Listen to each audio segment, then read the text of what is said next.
안철수 씨의 정치권 입문부터 지금까지 그의 행보를 잠깐 살펴보도록 하겠습니다. 무릎팍도사에 출연하면서 인기가 높아졌고 서울시장 후보로서 지지율이 높아졌는데 박원순 시장한테 양보함으로써 일약 대선 주자로 급부상을 했고 2012년도에 우여곡절 끝에 대선 단일화 국면에서 후보 단일화 국면에서 사퇴를 하고 형식적으로는 문재인 후보를 지지했지만 실질적으로 마이크에 대고 문재인 후보를 지지한다. 좀 지지해달라, 뽑아달라. 이런 적극적인 행동을 하지 않고 좀 소극적으로 하고 대선 때 미국으로 날아갔죠. 네. 근데 저는 미국에 날아가서 야구로 비유하자면 저는 메이저리그에 진출하는 줄 알았어요. 왜냐면 그때까지 안철수의 투구를 한 번도 못 봤거든요. 그래서 계속 워밍업만 하다가 관두길래 국내 프로야구를 접고 미국 메이저리그에 진출하려고 하는 줄 알았더니 다시 급거 귀국해서 동네 야구에 진출했어요. 그래서 다시 국회의원에 이제 출마를 해서 무소속으로 나가서 됐습니다. 근데 당시 우리 민주당 후보는 사퇴했습니다. 나가지 않았습니다. 대선 때 도와준 의리를 지키겠다. 그래서 압도적으로 60% 가까이 득표를 하고 국회의원이 되죠. 그때도 많이 많았죠. 당에서 시킨 겁니까? 아니면 개인적인 판단인가요, 후보에? 당에서 시켰죠. 근데도 노회찬 의원 지역구 빼는 거 아니냐. 아, 그때 빈집 털이 뭐 이런 얘기가 있었죠. 네. 그래서 그때 지역위원장을 했던 분이 지금 국민의당 비대표 국회의원하고 있는 이동석 의원입니다. 예, 저하고는 아주 개인적으로 좀 잘 아는 사이고 진짜요? 그때 실제로 저하고 굉장히 고민스러운 얘기를 저한테 많이 털어놓고 했었습니다. 이제 당을 달리한 다음부터는 뭐 한 번도 통화해 본 적이 없는데 하여튼 그렇습니다. 그리고 나서 새정치연합이라는 정치결사체를 만들어서 지방선거를 대비하려다가 3월 1일인가요? 김한길 당시 대표와 합당을 선언하고 공동대표가 되죠. 예. 그때 그러면서 지금 비판하고 있는 양당 기득권 안으로 들어온 겁니다. 예. 그리고 나서 지방선거 패배의 책임을 지고 당대표에 사퇴를 합니다. 그리고 나서 문재인 당대표가 되죠. 네. 그리고 자기의 대선 진로를 봤을 때 도저히 여기서는 대선 후보가 되기 어렵다라고 판단했는지 온갖 시비를 걸다가 결국은 분당, 탈당, 그리고 국민의당 창당을 해서 제3당의 지위를 붙였죠. 그러면서 지금 출마의 변으로 가장 내세우고 있는 명분이 다당제에 대한 신봉입니다. 근데 제가 지금 정치 역정을 몇 년간을 얘기했듯이 그는 처음부터 다당제 신봉자가 아니었습니다. 갑자기 지금 바뀐 거죠. 심상정 의원이 다당제, 제3의 정당 이런 걸 얘기한다면 그것이 신념화되어 있는 거기 때문에 인정을 해주지만 안철수 씨 같은 경우는 처음부터 그게 아니었기 때문에 본인의 살 길을 가기 위해서 지금 깨맞추고 있다. 저는 이렇게 생각을 하고요. 저는 무엇보다도 참 웃음이 났던 것이 뭐냐면 얼어붙은 두만강을 건넌 안중근 의사를 언급했는데요. 안 싫어서 그런 것 같아요. 제가 그래서 안중근 의사의 행적을 조사해 봤더니요. 얼음 두꺼운 있잖아요. 얼어붙은 두만강을 그때 건너지 않았습니다. 그리고 안중근 의사가 이토 히로부미 이등박물을 저격한 것이 1909년 10월 26일입니다. 그때는 두만강이 얼지 않습니다. 11.6이에요? 예. 11.6이에요. 네. 자, 그런데 그 이전에 이미 안중근 의사는 만주로 진출을 했고요. 그리고 독립운동을 했고 학교도 세우고 이렇게 합니다. 그리고서 실제로 만주에서 실제로 국내에 들어와서 일본군하고 전투도 합니다. 그리고 대승도 하고 또 패배하기도 하고. 그래서 이미 그쪽에서 독립운동을 하고 있었어요. 독립운동을 조국을 뭐 지키기 전에 다시 조국에 돌아오지 않겠다는 심정으로 얼어붙은 두만강을 건넌 것은 전혀 설정이 잘못된 거예요. 왜 그랬어요, 근데? 누가 잘못 입력을 했겠죠. 아하. 종시라서. 그래서 제가 김광진 의원이 페이스북에 썼어요. 사학도로서 이것은 설정이 역사적 설정이 맞지 않는다. 그걸 제가 어디서 보고 제가 실제로 안중근 의사의 그 있잖아요. 그 고종 때 태어났잖아요. 그 순국하기 전까지 그 일대기를 제가 또 공부를 해봤더니 얼어붙은 두만강을 건너는 그런 뭐 조국을 구하 그런 게 아니고 이미 가 있었어요. 우리 역사 전문가 이 작가님께서 또 한 말씀 해주셔야죠. 아니, 수능 안 씨인가, 안철수? 네? 수능 안 씨인가? 그리고 극중주의를 들고 나왔습니다. 생전 처음 들어보는 말인 것 같아요. 극중주의는요, 한 번, 생전 처음이지, 그럼. 얘기한 학자가 있습니다. 있어요? 네, 프랑스 파리 일대학의 피에르 세느라 교수인데요. 그분이 왜 이 극중주의를 썼냐면 극중주의를 비판하려고 썼습니다.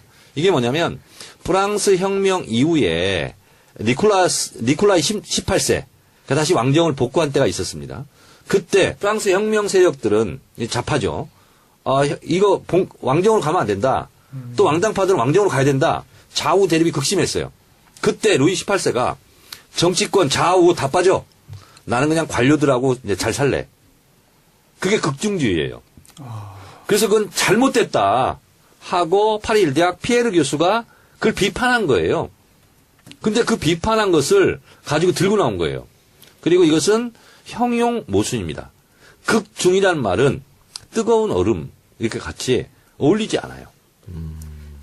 쉽게 그러니까 말하면 극중이라는 것이 극도의 중도주의예요. 극우, 극좌 이런 네, 말이에요. 그러니까 중도 중에서도 말도 안 되는 소리. 극중도라는 얘기예요. 그러니까 그게 쉬운 말을 그렇게 어렵게 한 그러니까 거야. 남극과 북극이라는 말은 맞는데 극적도 이런 건 안 맞는 거야. 지금 보니까 안철수 수능안씨 맞네. 안중근 선생님 수능안씨거든. 요거, 그래, 안 싫어서 한 거지. 그러니까 안실에서 한 것 같아. 우리 와이프 수능안씨인데. 자, 그러면 그래서 이렇게 국민의당 운명은 어떻게 될 것인가? 저는 국민의당은 또 저는 이렇게 생각합니다. 안철수 의원을 지금 안철수는 비판받아 마땅하지만 지금 새 정치는 없고 지금 새 사람이 들고 나왔잖아요. 나는 새 사람이 됐다. 근데 사람 안 바뀌거든. 예. 그런데 안철수 씨도 제가 비판을 하고 싶지만 안철수 씨를 비난하고 있는 그 국회의원들은 또 뭐냐 이거예요. 언제는 우르르 안철수 따라다니다가 지금은 우르르 막 쫓아다니면서 안철수 괴롭히고 있는 거 아니에요. 저는 그분들도 말이 안 된다. 이렇게 보고 있어요. 그래서 국민의당은 사실상 지금 심리적 분당 상태이지 않은가 이렇게 생각되고 전당대회 끝나고 안철수 당대표가 된다 한들 리더십은 발휘하기 어렵다. 이렇게 보고 본인은 지방선거 때 잘 치르지 못하면 당이 소멸될 위기이기 때문에 본인이 소방수로 나섰다. 이제 이렇게 얘기를 하고 있지만 제가 볼 때는 쉽지 않다. 그래서 안철수의 운명도 그리 밝지만은 않다. 따라서 국민의당도 제가 봤을 때는 아마 탈당이 아마 있지 않을까 그런 것을 예상해 봅니다. 끝이에요? 네. 질문. 사람들이 그러잖아요. 이번에 당대표 선거 전당대회 하면은 안철수가 될 거다라고 얘기하잖아요. 그걸 막아보기 위해서 결선 투표제가 이제 의결이 됐어요. 비대위에서. 그러면 정동영, 천정배 둘 중에 예를 들어 2, 3등을 한다. 그러면 1등, 2등이 결선 투표에 나가잖아요. 그래서 한번 되치기를 해보자. 이런 심산인 것 같아요. 근데 그것도 말이 안 되는 게 처음에 그 안철수 의원 쪽에서 결선투표 반대했다 그러거든요. 네. 근데 본인이 대선 나올 때 결선투표 무조건 해야 된다고. 그렇죠. 그렇게 주장한 사람이야. 근데 자기가 지금 불리하니까 하면 안 된다고. 이런 경우가 어딨어? 그런데- 그게 바로 극중주의입니다. 그런데 지금 그러면은 지금 안철수 전 대표를 대항하는 대항마는 이 통일에 대해 한 명만 나갈까요? 결선 투표 때는 그런 거죠. 네, 그러니까 한 명만 나가게 되나요? 그렇죠. 네. 근데 한 명이 나가도 이기기 결선 투표 어렵다는 자체가 겁니까? 2명이 하는 거예요. 네, 그러니까 한 명이 나가도 이길 가능성이 없나요? 저는 쉽지 안철수를? 않다고 봅니다. 그러니까 안철수가 이기나요? 1차에서 과반수 그냥 해버리지 않을까요? 그럼 이렇게 난리를 치는 안철수가 되는 이유는 뭐야 도대체? 안철수 당이에요, 이거는. 그래서 저는 안철수 씨가 지금의 마인드는 어떤 거냐면 정치를 사업처럼 생각한다. 그리고 정당을 사업체라고 생각하고 본인은 오너라고 생각하는 거예요. 그래서 내가 아니면 안 된다는 생각을 좀 하고 있다. 그러면 지금 이 양반 하는 얘기 중에 보면은 이제 탈호남을 해야 된다는 얘기를 하잖아요, 이분이. 그러면 지금까지 그 안철수를 따라갔던 이 국민의당의 호남 국회의원들은 어떡하냐고요? 호남 사람들 어떡하죠? 그러니까 이러지도 못하고 저러지도 못하고 진퇴양난 딜레마에 빠지는 거죠. 근데 저는 요즘에 이 사태를 얘기하는 사람들 중에서 가장 인상적으로 본 그 인터뷰가 이상돈 의원이에요. 네. 이상돈 의원이 사실 그분이 연세가 많으세요. 그 신기남 의원이라고 그분이 초등학교, 중학교, 고등학교, 대학교, 해군 장교까지 동기랍니다. 나이가 많으세요. 연세가 꽤 있으세요. 왜냐면은 있으신 분이에요. JTBC 그 52년생이겠네 그러면. 대기실에서 항상 주무셔가지고 항상 주무시고 계셔가지고. 근데 이분이 하시는 얘기 중에 저는 너무 놀란 게 그 헛소리라 그랬잖아요. 극중주의는 헛소리다. 정상적이지 않다라는 얘기를 하는데 아까 그 불시신가? 네. 그 얘기들 똑같이 하는데 엄청나게 강하게 얘기를 하시는데 이제 문재인 대통령도 문재인 2012년에 패배하고서는 1년 넘게 안 나타나고 쉬었다는 거죠. 그러니까 지금 이 박지원 전 대표도 대선 패배하고선 자기가 물러났다 맞는데 대선 패배에서 박지원 전 대표보다 10배, 100배 잘못한 안철수가 또 나온다는 게 말이 되냐는 거지. 근데 나는 이분이 그 얘기하는 걸 듣고 그분은 뭐 아무래도 비례대표로 들어가신 분이니까 초선이고 그러니까 좀 자유로울 수 있는데 이제 경험 많고 연세 많잖아요. 근데 그분이 하는 얘기를 들으면서 야, 이렇게까지 안에서 강하게들 반대를 하는데 그럼에도 이 사람들이 된다면 이 반대하는 이 나머지 세력들의 힘은 도대체 뭔가 아무것도 아니라는 거잖아요. 안철수가 마음에 안 들면 안 되게 만들 수가 있어야 되잖아요. 우리 당은 그렇게 하잖아요. 근데 그들은 그렇게 반대를 해도 안철수 당원이 30만이 안 된답니다. 그러니까 거의 뭐 안철수 지지자들이라고 생각하시면 되고. 그럼요. 예. 그리고 이제 이상돈 의원은 근데 저는 뭐 싫어합니다. 왜 이런 형태의 정치인들을 싫어하냐면 이분이 이제 법학자예요. 네. 근데 이분이 박근혜 지지했었죠. 예. 그러다가 박근혜 갑자기 욕을 하기 시작했죠. 그리고 우리 당에서 비대위원장을 영입하려고 그랬어요. 아, 그쵸. 네. 근데 비토 당해가지고 못한 거 아닙니까? 그때 제가 난리 났지. 세월호 24일 단식하고 있을 때입니다. 아. 그래서 제가 정론관에 가서 국회 정론관에서 이상돈 씨를 비대위원장을 안 치면 나는 단식 장소를 당대표실로 옮기겠다. 그리고 이상돈 비대위원장 반대 단식 투쟁을 하겠다. 그때 대표가 누구였습니까? 뭐 하여튼 있습니다. 박영선. 그때 박영선 의원이 대표한 적이 없어. 비대위 할 때였지 그때. 네. 그분을 위원장으로 모시려고 했던 게 박영선 그때 제가 좀- 원내대표였나? 예, 원내대표. 제가 좀 더 얘기하겠습니다. 그랬구나. 그래서 그때 제가 한 칼럼을 제가 얘기했었습니다. 김대중 노무현 역적죄로 처벌해야 된다. 햇볕 정책에 대해서 이적행위 뭐 이런 걸로 하여튼 심하게 칼럼을 쓴 것을 제가 이제 보고 그분이 쓴 거? 그럼요. 그래서 이런 사람은 안 된다 하고 제가 반대를 했었고요. 근데 이분이 또 기웃거렸는지 어땠는지 모르겠으나 국민의당 비례대표를 했잖아요. 그럼 안철수의 덕을 본 거예요. 지금 안철수를 가장 물어뜯고 있는 게 이상돈 의원이에요. 저는 이 안철수 못지않게 이상돈 의원도 문제가 있다. 이렇게 저는 생각합니다. 제가 문제가 있다 없다를 얘기한 게 아니라 이분 인터뷰가 가장 강하게 그래요. 예. 그 심한 말로 반대를 했던 분이에요. 딴 분들도 있지만 이분 같이 한 분이 없었어요. 없죠. 자, 그러니까 그러면 예. 꺼진 불이 아니라 꺼진 죄다. 그것도 이상돈 의원이 한 말로 알고 있어요. 원론적인 거. 이렇게 반대가 심할 걸 안철수도 알았을 텐데 출마를 결심한 이유는 뭐라고 생각하세요? 본인이 답변을 한 거잖아요. 거기서 내면을 볼 수 있죠. 그럼 나보고 정계 은퇴라는 거냐. 지금 안 하면 본인은 정계 은퇴 당한다고 생각하는 거예요. 지방선거에 공천권을 휘두르지 못하면은 비주류가 당을 지배할 테고 그럼 자기는 이제 설 자리가 없다 앞으로. 그렇게 강박관념과 조바심이 있었나 봐요. 일부러 뭐 대외적으로 명분을 내세운 건지 모르겠지만 천정배 의원이 되든 정동영 의원이 되든 뭐 둘 중에 한 명이 대표가 된다면 민주당하고 뭐 합칠 거라는 그런 조바심을 느껴서 본인이 그렇게 네, 얘기하시잖아요. 안철수 전 대표가 그래서 그냥 지금 여기서 그냥 놔두다가는 그냥 합당해버리면 본인은 갈 데도 없는 상황이고. 선소 변호사의 말에는 어떻게 생각하세요? 안철수 씨 입장으로는 그런 불안감이 있을 수 있다고 저는 봐요. 예. 그러면 또 하나. 국민의당이 결국은 바른정당하고 합칠 것이다는 한간의 이야기. 저는 지방선거가 끝나잖아요. 네. 그러면 국민의당이 본인들도 얘기하잖아요. 소멸될지 모른다. 그러니까 예. 똑같이 저도 얘기하고 싶어요. 공중분해될지 몰라요. 그 호남 분들은 아니 그러니까 다시 우리 당으로 오나? 그래서 그것을 바라고 했는지 어땠는지 뭐 국민의당과 통합한다고 어떤 분이 얘기했다가 뭐 박살났죠. 근데 인터넷에서. 그런 생각을 안철수 의원은 하시는 것 같아요. 전 대표는. 제가 봤을 때는 본인이 대선 직후에 대선에 또 출마하겠다. 50% 된다고 그랬잖아요. 그렇잖아요. 50% 된다. 그러니까 본인은 잘 버티면 국민의당이라는 집을 잘 지키고 있으면 자기가 오너니까 또 기회가 온다. 또 대선 후보가 되고 이제 본인밖에 없다. 차기 주자는 그렇게 생각을 하고 있는 것 같아요. 그러니까 누가 와서 지금 분탕질 하기 전에 내가 회사를 내가 세웠는데 내가 오는데 내가 굳건히 지키고 있어야 된다 이런 생각을 또 하고 있는 것 하나는 같아요. 이런 거죠. 중요한 거는 그 왜 나가느냐라고 봤을 때 분명히 자기가 되니까 나가는 거예요.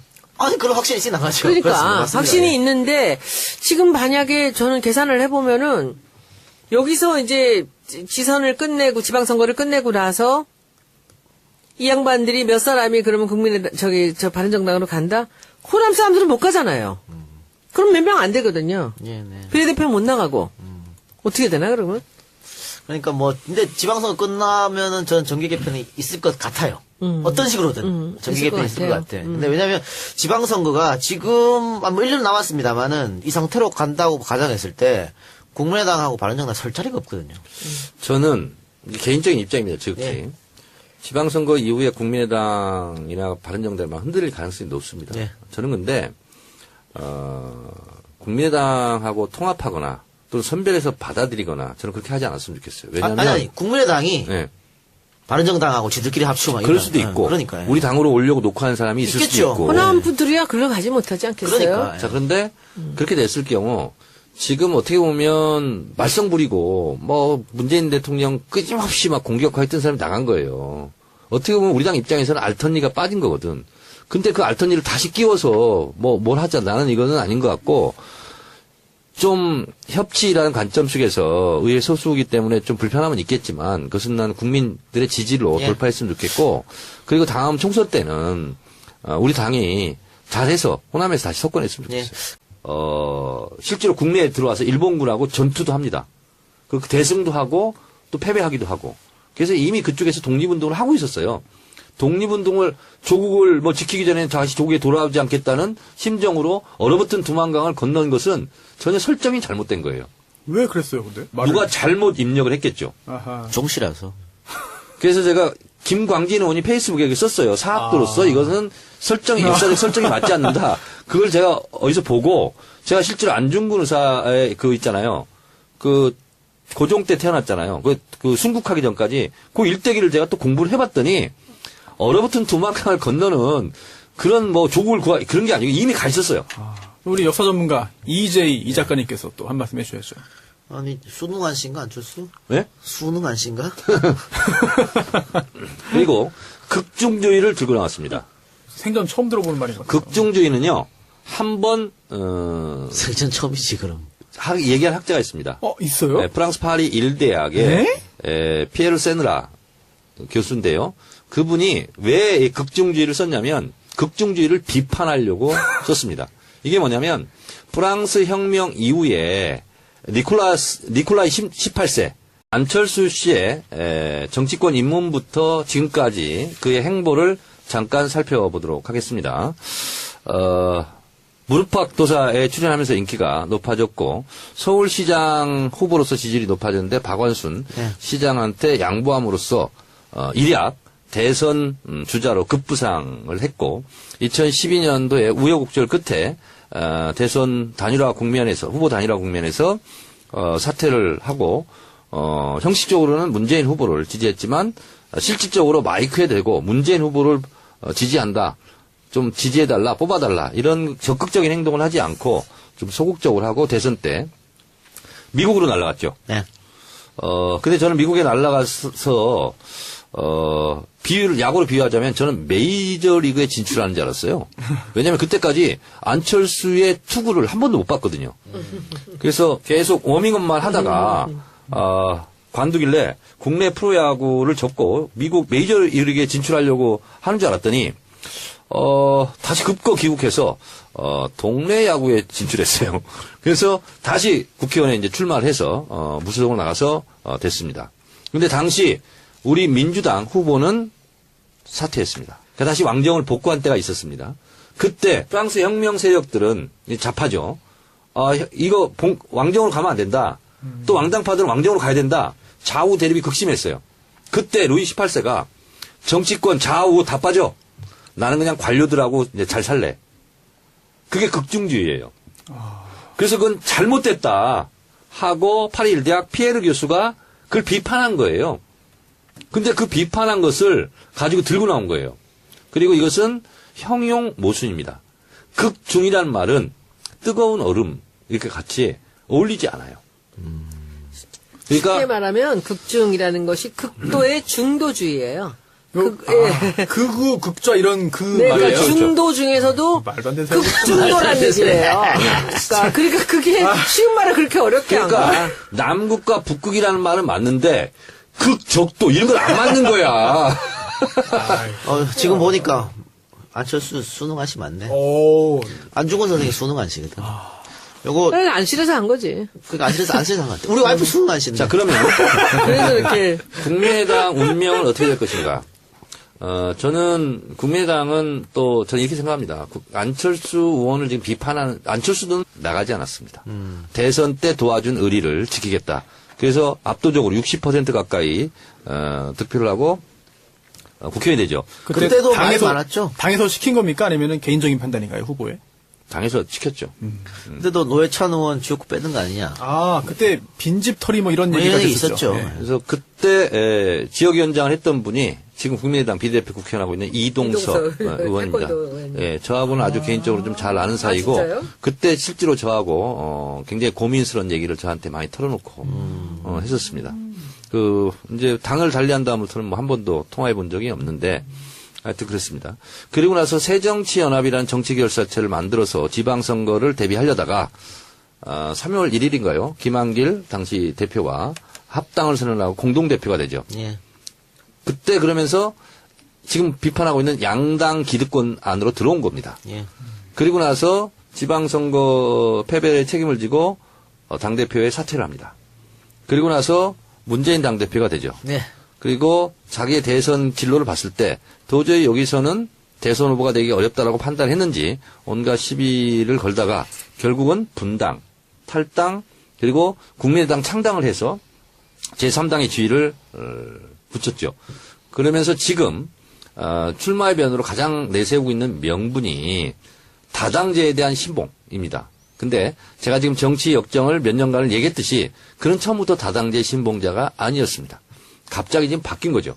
심상정 의원이 다당제, 제3의 정당 이런 걸 얘기한다면 그것이 신념화되어 있는 거기 때문에 인정을 해주지만 안철수 씨 같은 경우는 처음부터 그게 아니었기 때문에 본인의 살 길을 가기 위해서 지금 깨맞추고 있다.